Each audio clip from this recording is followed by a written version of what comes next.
नमस्ते दोस्तों, और ब्रह्मांड के इस असीम विस्तार में आपका स्वागत है। विज्ञान सिर्फ स्कूल में पढ़ाया जाने वाला कोई विषय नहीं है। ये हमारी वास्तविकता की नींव है। ये हमारे ऊपर चमकते सितारों, हमारे अंदर छुपे रहस्यों और उन जवाबों तक को समझाता है जो मानवता को बचा सकते हैं। पर आप विज्ञान के अजूबों के बारे में वास्तव में कितना जानते हैं? हमारे साथ बने रहें, क्योंकि आप जो जानने वाले हैं वह दुनिया को देखने के आपके नजरिए और उसमें आपकी जगह को बदल सकता है। आइए विज्ञान के 10 सबसे आश्चर्यजनक तथ्यों में डुबकी लगाएं। क्या आप जानते हैं कि आपका दिमाग एक लाइट बल्ब जलाने के लिए पर्याप्त बिजली पैदा करता है? यह दुनिया के सबसे उन्नत सुपर कंप्यूटर की तुलना में तेजी से जानकारी संसाधित करता है। हमारे दिमाग की अपार क्षमता के बारे में सोचें। यह ब्रह्मांड के विशाल विस्तार पर विचार कर सकता है और जटिल गणितीय समीकरणों को उजागर कर सकता है। मानव मस्तिष्क वास्तव में प्रकृति की सबसे उल्लेखनीय कृतियों में से एक है। यह कोई जादू की तरकीब नहीं है। इसे ट्रिपल पॉइंट कहा जाता है, जहां तापमान और दाब पूरी तरह से संरेखित होकर पानी को ठोस, तरल और गैस के रूप में मौजूद रखते हैं, सभी एक ही समय में। अगली बार जब आप अपनी चाय उबालें तो इस बारे में सोचें। और चाय की बात करें तो माइक्रोवेव हमेशा इसे या तो बहुत गर्म या बर्फ की तरह ठंडा क्यों छोड़ते हैं। अब आप सोच रहे होंगे कि यह ट्रिपल पॉइंट कैसे संभव है। खैर, यह सब पदार्थ के उन मूलभूत नियमों से संबंधित है जो तापमान और दाब के जवाब में कैसे व्यवहार करते हैं। आप देखते हैं, प्रत्येक पदार्थ, जिसमें पानी भी शामिल है, के लिए एक विशिष्ट तापमान और दाब होता है, जिस पर उसके तीनों चरण ठोस, तरल और गैस संतुलन में सह अस्तित्व में रह सकते हैं। और पानी के लिए वह ट्रिपल पॉइंट ठीक 0.01 डिग्री सेल्सियस 32.02 डिग्री फ़ारेनहाइट पर होता है और 6.006 मिलीबार के दबाव में होता है।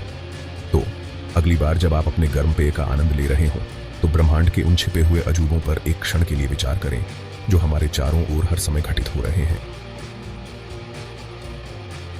यह कोई जादू की तरकीब नहीं है। इसे ट्रिपल पॉइंट कहा जाता है, जहां तापमान और दाब पूरी तरह से संरेखित होकर पानी को ठोस, तरल और गैस के रूप में मौजूद रखते हैं, सभी एक ही समय में। अगली बार जब आप अपनी चाय उबालें तो इस बारे में सोचें। हाँ, आपने सही सुना। धनु तारामंडल के पास अल्कोहल का एक विशाल बादल है, 10,000 प्रकाश वर्ष चौड़ा। यह 400 ट्रिलियन पिंट बियर का उत्पादन कर सकता है। इससे पहले कि आप अपना स्पेस सूट लें, यह मेथनॉल से बना है, पीने योग्य किस्म का नहीं। लेकिन फिर भी यह इस बात का प्रमाण है कि ब्रह्मांड का अपना एक अलग ही तरह का हैप्पी आवर है। अब अंतरिक्ष में इस मादक बादल की उत्पत्ति के बारे में कुछ आकर्षक है। ऐसा माना जाता है कि यह इंटरस्टेलर गैस और धूल के विशाल बादलों से बनता है, जो गुरुत्वाकर्षण के तहत ध्वस्त हो जाते हैं। जैसे ही ये बादल ढहते हैं, वे गर्म होते हैं और घूमते हैं, जिससे अणु आपस में टकराते हैं और नए, अधिक जटिल अणु बनाते हैं, जिसमें मेथनॉल भी शामिल है। और जबकि हम इस इंटरस्टेलर कॉकटेल से कभी भी एक घूंट नहीं ले पाएंगे, इसकी उपस्थिति इस बात का प्रमाण है कि ब्रह्मांड एक विशाल और रहस्यमय जगह है, जो आश्चर्य और आश्चर्य से भरी है। परमाणु 99.999% खाली जगह होते हैं। यह सही है। आप जो कुछ भी देखते हैं, छूते हैं या उस पर बैठते हैं, जिसमें आप भी शामिल हैं, ज्यादातर कुछ भी नहीं है। यदि आप पूरी मानव आबादी में परमाणुओं से सारी खाली जगह को निचोड़ लें तो हम एक चीनी के क्यूब के अंदर फिट हो जाएंगे। दिमाग अभी तक उड़ा नहीं? चिंता न करें, ऐसा नहीं है कि हम जल्द ही छोटे क्यूब्स में गिरने वाले हैं। शायद इस बारे में सोचें। आप और मैं, साथ ही हमारी पृथ्वी ग्रह वास्तव में ज्यादातर खाली जगह से बने हैं। इतना छोटा कि अगर आपने एक परमाणु को एक फुटबॉल स्टेडियम के आकार तक बढ़ाया तो उसके केंद्र में नाभिक, जहां प्रोटॉन और न्यूट्रॉन रहते हैं, एक छोटी सी मटर के आकार के होंगे और चारों ओर घूमने वाले इलेक्ट्रॉन होंगे, स्टैंड के आसपास धूल के छोटे छींटे की तरह।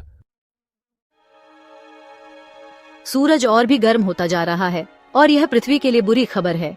प्रत्येक अरब वर्षों में सूर्य 10% अधिक गर्म हो जाता है। कुछ 100 मिलियन वर्षों में पृथ्वी निर्जन हो जाएगी। चिंता न करें, आप और मैं उसके लिए आसपास नहीं होंगे। यह याद दिलाता है कि हमारा ग्रह कितना नाजुक है। तो शायद रोशनी को अनावश्यक रूप से चालू छोड़ने से पहले 2 बार सोचें। सूर्य गर्म क्यों हो रहा है? यह इसके मूल में परमाणु संलयन प्रतिक्रियाओं से संबंधित है। सूर्य हाइड्रोजन को हीलियम में परिवर्तित करके ऊर्जा उत्पन्न करता है और इस प्रक्रिया में यह भारी मात्रा में ऊर्जा जारी करता है। जैसे जैसे सूर्य अधिक हाइड्रोजन का उपभोग करता है, इसका कोर सघन होता जाता है और गर्म होता जाता है, जिससे यह समय के साथ और भी अधिक ऊर्जा उत्पन्न करता है। यह अनिवार्य रूप से इसका मतलब है कि पृथ्वी का एक समाप्ति तिथि है, कम से कम एक रहने योग्य ग्रह के रूप में। लेकिन घबराएं नहीं, हमारे पास अभी भी कुछ 100 मिलियन वर्ष बाकी हैं। और इस बीच हम सूर्य की ऊर्जा और गर्मी का आनंद लेना जारी रख सकते हैं, जबकि साथ ही स्थायी ऊर्जा स्रोतों में निवेश के महत्व पर विचार कर सकते हैं और हमारे ग्रह की रक्षा कर सकते हैं भविष्य की पीढ़ियों के लिए। न्यूट्रॉन तारे परम हेवीवेट होते हैं। कल्पना कीजिए कि एक तारा इतना घना है कि उसका एक चीनी क्यूब के आकार का टुकड़ा माउंट एवरेस्ट जितना वजन का हो। यह आपके लिए एक न्यूट्रॉन तारा है। यदि आप इसकी सतह पर गिरते हैं तो आप इसे 4 मिलियन मील प्रति घंटे की रफ्तार से मारेंगे। न्यूट्रॉन तारे ब्रह्मांड की सबसे चरम और रहस्यमय वस्तुओं में से कुछ हैं। वे विशाल सितारों के ढह चुके कोर हैं जो सुपरनोवा के रूप में फट गए हैं। आपके शरीर में स्टारडस्ट है। आपके शरीर में प्रत्येक परमाणु एक तारे के हृदय में बना था जो अरबों साल पहले फट गया था। इसका मतलब है कि आप सचमुच स्टारडस्ट से बने हैं। तो अगली बार कोई आपसे सितारों तक पहुंचने के लिए कहे तो उन्हें याद दिलाएं, आप पहले से ही एक हैं। आपके शरीर में मानव कोशिकाओं की तुलना में अधिक जीवाणु कोशिकाएं हैं, लगभग 39 ट्रिलियन। वे अदृश्य कठपुतली हैं जो आपके पाचन, मनोदशा और यहाँ तक कि आपकी लालसा को भी नियंत्रित करते हैं। आपको आश्चर्य होता है, यहाँ वास्तव में प्रभारी कौन है, आप या बैक्टीरिया? ये सूक्ष्म जीव हमारे अस्तित्व के लिए आवश्यक हैं, जो हमारे पाचन में सहायता करते हैं, हमारी प्रतिरक्षा प्रणाली का समर्थन करते हैं और हानिकारक बैक्टीरिया से हमारी रक्षा भी करते हैं। वे हमारे शरीर के साथ एक जटिल और गतिशील संबंध साझा करते हैं जो हमारे स्वास्थ्य और कल्याण को प्रभावित करते हैं। तो अगली बार जब आप खुद को एक एकल इकाई के रूप में सोचें तो याद रखें कि आप वास्तव में एक विशाल और जटिल पारिस्थितिकी तंत्र का घर हैं, जिसमें खरबों बैक्टीरिया पनप रहे हैं। समुद्र की गहराई में जहां सूरज की रोशनी कभी नहीं पहुंचती, हाइड्रोथर्मल वेंट के आसपास जीवन फलता फूलता है। ये जीव पृथ्वी की पपड़ी से रसायनों को ऊर्जा में परिवर्तित करके जीवित रहते हैं। यह इस बात का प्रमाण है कि जीवन को पनपने के लिए सूर्य की आवश्यकता नहीं है, या यहाँ तक कि सतह की भी नहीं।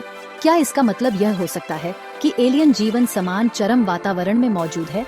ये हाइड्रोथर्मल वेंट जो ज्वालामुखीय रूप से सक्रिय क्षेत्रों में पाए जाते हैं, जहाँ टेक्टोनिक प्लेट मिलती है, समुद्र के पानी में गर्म रासायनिक रूप से समृद्ध तरल पदार्थ छोड़ती है और इन तरल पदार्थों में रसायनों का उपयोग करके बैक्टीरिया और आर्किया जैसे रसायन संश्लेषक सूक्ष्म जीव अपने लिए और अपने आसपास के पूरे पारिस्थितिकी तंत्र के लिए भोजन का आधार बनाते हैं।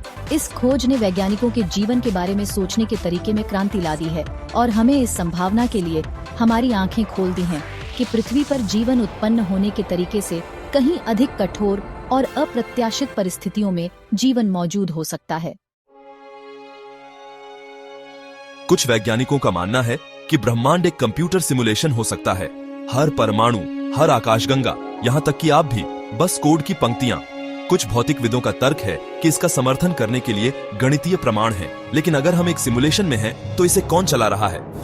सिमुलेशन परिकल्पना इस विचार पर आधारित है कि हम एक उन्नत सभ्यता द्वारा बनाए गए सिमुलेशन में रह सकते हैं। विज्ञान केवल दुनिया को समझने के बारे में नहीं है, यह उन सभी चीजों पर सवाल उठाने के बारे में है जो हमें लगता है कि हम जानते हैं।